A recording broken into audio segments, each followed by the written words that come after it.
Job one before we start anything is don't forget to remove the battery negative terminal to make sure that the engine's isolated from the power. Okay, so today we're going to be replacing the alternator in a 2002 Suzuki Grand Vitara. This engine should be fairly familiar, it's the 1600 engine.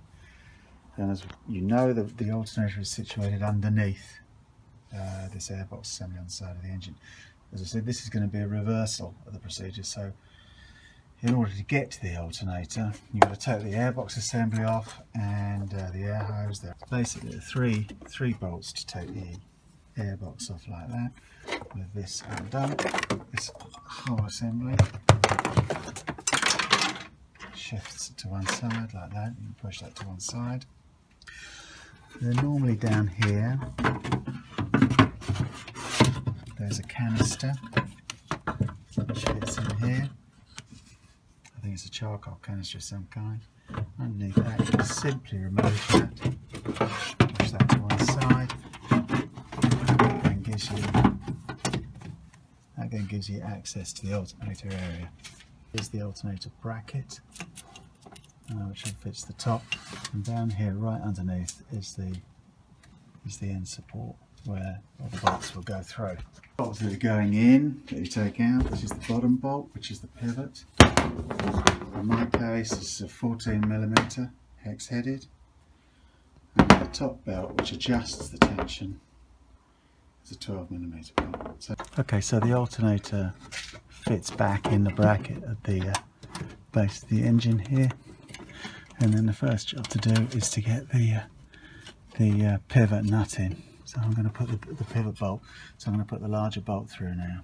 So just looking in here, I'm using this tool just to get the nut in, the bolt in. The access is a little bit limited and there's a hose underneath, but with the air filter removed this is all pretty easy. Swing the alternator right back up against the bracket now, and now you can get the connector at the back in, the ignition and bulb connector at the back in.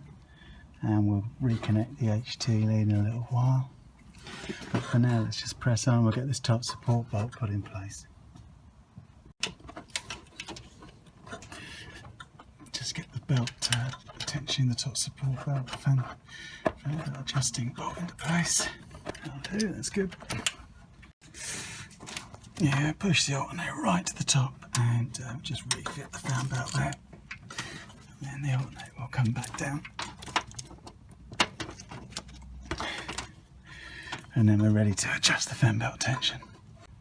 So here you can get some purchase with a screwdriver on the alternator and just lever it out, tighten the top nut, and here we can just check the belt tension according to the manuals, but it should be about ½ inch or 1.5 centimeters, and it looks fine.